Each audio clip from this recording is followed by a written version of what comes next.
ಚಿತ್ರದುರ್ಗ ಜಿಲ್ಲೆಯ ಹೊಸದುರ್ಗ ತಾಲೂಕಿನ ಬಾಗೂರು ಗ್ರಾಮದ ಚನ್ನಕೇಶ್ವರ ದೇವಸ್ಥಾನದಲ್ಲಿ ಕುರುಬ ಸಮಾಜದ ಕನಕ ಗುರುಪೀಠದ ಈಶ್ವರಾನಂದ ಸ್ವಾಮೀಜಿ ಅವರಿಗೆ ದೇವಸ್ಥಾನ ಪ್ರವೇಶ ನಿರಾಕರಣೆ ಹಿನ್ನೆಲೆ ಅಂಬೇಡ್ಕರ್ ಸ್ವಾಭಿಮಾನಿ ಸೇನೆಯಿಂದ ಅಸ್ಪೃಶ್ಯತೆಯನ್ನು ವಿರೋಧಿಸಿ ಯಾದಗಿರಿ ಜಿಲ್ಲಾಧಿಕಾರಿ ಕಚೇರಿ ಎದುರು ಪ್ರತಿಭಟನೆ ಮಾಡಲಾಯಿತು. ಜಿಲ್ಲಾಧಿಕಾರಿಗಳ ಮೂಲಕ ಗೃಹ ಸಚಿವರಿಗೆ ಮನವಿಯನ್ನ ಸಲ್ಲಿಸಲಾಯಿತು.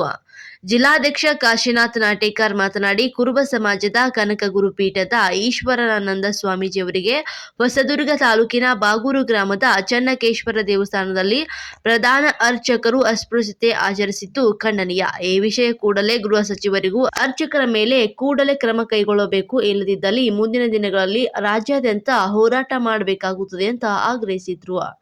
ಈ ಸಂದರ್ಭದಲ್ಲಿ ಕಾಶಿನಾಥ್ ನಾಟಿಕಾರ್, ಮೌನೇಶ್ ನಾಟೇಕರ್, ಹನುಮಂತ್ ನಾಯಕ್, ಮಲ್ಲಿಕಾರ್ಜುನ್ ಕುಮ್ಮನೂರ್, ಸಾಬಣ್ಣ ನಾಟೇಕರ್ ಸೇರಿದಂತೆ ಇನ್ನಿತರರು ಹೋರಾಟದಲ್ಲಿ ಭಾಗವಹಿಸಿದ್ರು.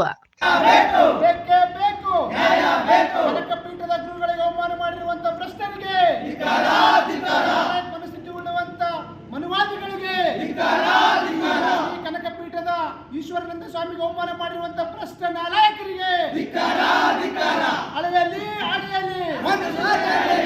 ಉಳಿಯಲಿ ಉಳಿಯಲಿ ಸಮಾನತೆ ಉಳಿಯಲಿ ಅಳಿಯಲಿ ಅನುವಾದ ಅಳಿಯಲಿ ಬೇಕೇ ಬೇಕು ನ್ಯಾಯ ಬೇಕು ಬೇಕೇ ಬೇಕು ನ್ಯಾಯ ಬೇಕು ಕನಕಪೀಠದ ಗುರುಗಳಿಗೆ ಜಯವಾಗಲಿ ಕನಕಪೀಠದ ಗುರುಗಳಿಗೆ ಜಯವಾಗಲಿ.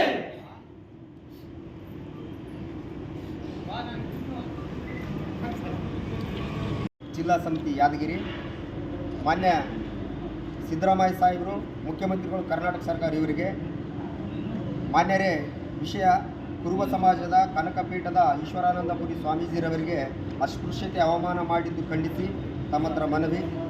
ಈ ಮೂಲಕ ತಮ್ಮಲ್ಲಿ ನಾವುಗಳಾದ ಅಂಬೇಡ್ಕರ್ ಸ್ವಾಭಿಮಾನಿ ಸೇನೆ ಯಾದಗಿರಿ ಜಿಲ್ಲಾ ಸಮಿತಿ ವತಿಯಿಂದ ವಿನಂತಿ ಮಾಡಿಕೊಳ್ಳುವುದೇನೆಂದರೆ, ಚಿತ್ರದುರ್ಗ ಜಿಲ್ಲೆ ಹೊಸದುರ್ಗ ತಾಲೂಕಿನ ಬಾಗೂರು ಗ್ರಾಮದ ಚನ್ನಕೇಶವ ದೇವಸ್ಥಾನದ ಪ್ರಧಾನ ಅರ್ಚಕರು ಕುರುಬ ಸಮಾಜದ ಕನಕಪೀಠದ ಈಶ್ವರಾನಂದಪುರಿ ಸ್ವಾಮೀಜಿಯವರಿಗೆ ಅಪಮಾನ ಮಾಡಿ ಅಸ್ಪೃಶ್ಯತೆ ತೋರಿದ್ದು ಇದು ಖಂಡನೀಯ ವಿಷಯವಾಗಿದ್ದು, ಇಡೀ ರಾಜ್ಯದಲ್ಲಿರುವ ಮುಜರಾಯಿ ಇಲಾಖೆಯ ದೇವಸ್ಥಾನ ಮತ್ತು ಖಾಸಗಿ ದೇವಸ್ಥಾನಗಳಲ್ಲಿ ದರ್ಶನಕ್ಕೆ ಮುಕ್ತ ಅವಕಾಶ ನೀಡಿ ಅಸ್ಪೃಶ್ಯತೆ ಆಚರಣೆ ಮಾಡುವವರ ಮೇಲೆ ಕಠಿಣ ಕಾನೂನು ಕ್ರಮ ಕೈಗೊಂಡು ಪ್ರತಿಯೊಬ್ಬರಿಗೂ ಗರ್ಭಗುಡಿಯೊಳಗೆ ಪ್ರವೇಶ ನೀಡಲು ದಿಟ್ಟ ನಿರ್ಧಾರ ಕೈಗೊಂಡು ಸುತ್ತೋಲೆ ಹೊರಡಿಸಿ ಅಗತ್ಯ ಕ್ರಮ ಕೈಗೊಳ್ಳಲು ತಮ್ಮಲ್ಲಿ ಕೋರಲಾಗಿದೆ. ಜೈ ಭೀಮ್, ನಮೋ ಬುದ್ಧ. ಸ್ವಾಮೀಜಿಗಳಿಗೆ ಅವರೇ ಒಂದು ಲೈವ್ ಕಾರ್ಯಕ್ರಮದಲ್ಲಿ ನನಗೂ ಅಸ್ಪೃಶ್ಯತೆ ಆಗಿದೆ ಅಂತ ಹೇಳಿದರು. ಅಂದರೆ ನಮ್ಮ ದೇಶದಲ್ಲಿ ಆಗಲಿ ನಮ್ಮ ರಾಜ್ಯದಲ್ಲಿ ಆಗಲಿ ಅಸ್ಪೃಶ್ಯತೆ ಯಾವ ಮಟ್ಟಕ್ಕಿದೆ ಅಂದರೆ, ಬೀಸುವ ಗಾಳಿಯಲ್ಲಿ ಆಗಲಿ ನೀರಿನಲ್ಲಿ ಆಗಲಿ ಸೇರಿದೆಯೇನೋ ಅಂತ ಅನ್ನುವಂಥ ಒಂದು ಮನೋಭಾವನೆ ನನ್ನನ್ನು ಕಾಡ್ತಾ ಇದೆ. ಯಾಕಂತಂದರೆ ಸಾಮಾನ್ಯ ಜನರಿಗೆ ಅಥವಾ ಹಳ್ಳಿಗಾಡಿನಲ್ಲಿ ಇರ್ತಕ್ಕಂಥವ್ರಿಗೆ ಅಸ್ಪೃಶ್ಯತೆ ಕಾಡ್ತಾ ಇದೆ ಅಂತ ನಾವು ಕೇಳಿದ್ವಿ, ನೋಡಿದ್ವಿ ಮಾಧ್ಯಮದಲ್ಲಿ. ಒಂದು ಸಮಾಜದ ಒಂದು ಪೀಠದ ಸ್ವಾಮೀಜಿಗಳವರು ಅಂಥ ಒಂದು ಗುರುಗಳಿಗೆ ಒಂದು ಅಸ್ಪೃಶ್ಯತೆ ಆಗಿದೆ ಅಂತೇಳಿ ಅವರು ಮೊನ್ನೆ ಒಂದು ವಿಡಿಯೋದಲ್ಲಿ ಹೇಳ್ತಾ ಇದ್ರು, ಒಂದು ಕಾರ್ಯಕ್ರಮದಲ್ಲಿ. ಇದು ತುಂಬ ನೋವಿನ ಸಂಗತಿ.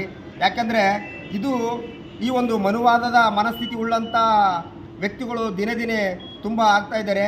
ಅದಕ್ಕೆ ನಮ್ಮನ್ನು ಆಳುವ ಸರ್ಕಾರಗಳು ಇಂಥ ವಿಚಾರಗಳಲ್ಲಿ ಗಮನ ಕೊಟ್ಟು ಇಂಥ ವಿಚಾರವುಳ್ಳಂಥ ವ್ಯಕ್ತಿಗಳಾಗಲಿ ಅಥವಾ ಸಮಾಜದ ಇಲ್ಲಿ ಇರ್ತಕ್ಕಂಥ ಇಂಥ ಅನಿಷ್ಟ ಪದ್ಧತಿಗಳ ವಿರುದ್ಧ ಸೂಕ್ತವಾದ ಕಾನೂನುಗಳನ್ನು ಜರುಗಿಸಿ ಅವರ ಮೇಲೆ ಒಂದು ಏನಂತಾರ ಒಂದು ಸೂಕ್ತವಾದಂಥ ಒಂದು ತನಿಖೆ ಮಾಡಿ ಅವರಿಗೆ ಶಿಕ್ಷೆಗೆ ಗುರಿಪಡಿಸಬೇಕಂತ ನಾನು ಅವರ ಒಂದು ಸಿದ್ದರಾಮಯ್ಯ ಸಾಹೇಬರಲ್ಲಿ ಮನವಿಯನ್ನು ಮಾಡ್ತಾ ಇದ್ದೇನೆ.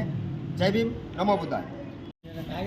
ಏನಿಂದು ಯಾದಗಿರಿ ಜಿಲ್ಲಾಧಿಕಾರಿಗಳ ಕಚೇರಿ ಮುಂದೆ ಹೋರಾಟ ಮಾಡುವುದರ ಮುಖಾಂತರ ಮನವಿ ಕೊಡ್ತಾ ಇದ್ದೀವಿ. ಕರ್ನಾಟಕ ಜಿಲ್ಲೆಯಲ್ಲಿ ಏನು ಚಿತ್ರದುರ್ಗ ಜಿಲ್ಲೆಯ ಕನಕಪೀಠದ ಸ್ವಾಮಿಗಳಾದ ಈಶ್ವರಾನಂದ ಸ್ವಾಮಿಗೆ ಅವಮಾನ ಮಾಡಿರುವಂಥ ಮತ್ತು ಅಸ್ಪೃಶ್ಯತೆಯನ್ನು ಏನು ಅಲ್ಲಿ ಕಂಟಿನ್ಯೂ ಆಗಿ ಹೆಂಗೆ ಯಥಾಸ್ಥಿತಿ ಅಸ್ಪೃಶ್ಯತೆಯನ್ನು ಮಾಡುವಂಥ ಇಂತಹ ನಾಲಾಯಕ ಮನಸ್ಥಿತಿ ಉಳ್ಳುವಂಥವರು ಈ ಕರ್ನಾಟಕದಲ್ಲಿ ಹೆಚ್ಚಾಗ್ತಾ ಇದ್ದಾರೆ.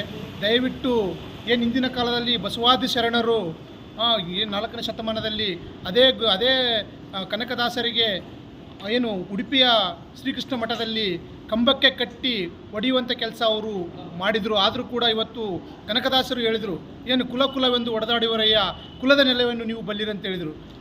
ಅದೇ ಪೀಠದ ಗುರುಗಳಾಗಿರುವಂತಹ ಶ್ರೀ ಈಶ್ವರಾನಂದ ಸ್ವಾಮಿಯವರು ಇವತ್ತು ಯಾವುದೋ ಗುಡಿಯಲ್ಲಿ ಹೋದ್ರಂತೇಳಿ ಅವರು ಗುಡಿಯಲ್ಲಿ ಒಳಗೆ ಹೋಗಿ ಬಂದ ಮೇಲೆ ಅದನ್ನು ಸ್ವಚ್ಛಗೊಳಿಸುವಂಥ ಕೆಲಸ ಮಾಡ್ತಾರೆ. ಅಂದರೆ ಇನ್ನು ಅರ್ಥ ಮಾಡ್ಕೊಳ್ಬೇಕಾಗಿದ್ದೀವಿ ನಾವೆಲ್ಲರೂ ಬಂಧುಗಳೇ.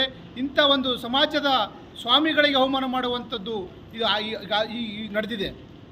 ಸುಮಾರು ಈ ದೇಶದಲ್ಲಿ ಎಲ್ಲ ಜಾತಿಯ ಜನಾಂಗಕ್ಕೂ ಅಸ್ಪೃಶ್ಯತೆ ಇದೆ, ಒಬ್ಬರಿಂದ ಒಬ್ಬರಿಗೆ ಆ ರೀತಿ ಆಗೋದ್ರಿಂದ ಇವತ್ತು ಯಾರೇ ಅಸ್ಪೃಶ್ಯತೆಯನ್ನು ಅನುಭವಿಸ್ಕೊಂಡು ಸುಮ್ಮನೆ ಇದ್ದರೂ ಪರವಾಗಿಲ್ಲ. ಆದರೆ ನಾವೇನು ಬಸವಣ್ಣನವಾದಿಗಳು, ಬುದ್ಧನವಾದಿಗಳು, ಅಂಬೇಡ್ಕರ್ ವಾದಿಗಳಿದ್ದೀವಲ್ಲ, ಯಾವುದೇ ಸಮುದಾಯಕ್ಕೆ ಅಸ್ಪೃಶ್ಯತೆ ಕಾಡಿದ್ರೆ ನಾವು ಬಿಡೋರಲ್ಲ. ಮಕ್ಕಳೇ, ನೀವೆಲ್ಲಿದ್ದರೂ ಕೂಡ ನಾವು ಹುಡ್ಕಾಡ್ಕೊಂಡು ಬರೋರೆ. ನಾವು ಬಯಸ್ತಿರೋದು ಸಮಾನತೆ. ನಮಗೆ ಸಮಾನತೆ ಬೇಕಾಗಿದೆ. ನಾವು ಇಲ್ಲಿ ಯಾವ ಜಾತಿಯ ವಿರೋಧಿಗಳಲ್ಲ, ಜಾತಿಯ ಪರವಾಗಿ ಅಲ್ಲ. ಯಾವುದೇ ಜಾತಿಗೂ ಅಸ್ಪೃಶ್ಯತೆ ಕಾಡಿದರೆ ನಾವು ಅದನ್ನು ಸಹಿಸುವಂಥ ವ್ಯಕ್ತಿಗಳು ನಾವಲ್ಲ. ಮುಂದೊಂದು ದಿನ ನಿಮ್ಮಂಥವರಿಗೆ ತಕ್ಕ ಪಾಠ ಕಲಿಸುವಂಥ ಹೋರಾಟಗಳನ್ನು ನಾವು ರೂಪಿಸ್ತೀವಿ, ಹೋರಾಟ ಮಾಡ್ತೀವಿ ಅಂತೇಳಿ ಈ ಹೋರಾಟದ ಮುಖಾಂತರ ಕರ್ನಾಟಕ ಸರ್ಕಾರದ ಸಿದ್ದರಾಮಯ್ಯ ಸಾಹೇಬರಿಗೆ ಮನವಿ ಮಾಡ್ತಾಯಿದ್ದೀವಿ. ದಯವಿಟ್ಟು ಸಿದ್ದರಾಮಯ್ಯ ಸಾಹೇಬ್ರೆ, ಇಂಥ ಭ್ರಷ್ಟ ಮತ್ತೇನಂದ್ರೆ ಅಸ್ಪೃಶ್ಯತೆ ಆಚರಣೆ ಮಾಡುವಂಥ ನೀತಿ ನಾಲಾಯಕ್ ಸುಳ್ಳ ಮಕ್ಕಳಿಗೆ ಏನು ಇವತ್ತು ತಮ್ಮ ದಿನದಲ್ಲಿ ತಪ್ಪಿಸ್ತರಿಗೆ ಕಾನೂನು ಕ್ರಮ ಕೈಗೊಳ್ಳಬೇಕಂತೇಳಿ ಈ ಹೋರಾಟದ ಮುಖಾಂತರ ಮನವಿ ಮಾಡ್ತಾ ಇದ್ದೀವಿ. ಜೈ ಭೀಮ್. ತಮ್ಮ ಹೆಸರು? ಕಾಶಿನಾಥ್ ನಾಟಕರ್, ಅಂಬೇಡ್ಕರ್ ಸ್ವಾಭಿಮಾನಿ ಸೇನೆ ಜಿಲ್ಲಾಧ್ಯಕ್ಷರು.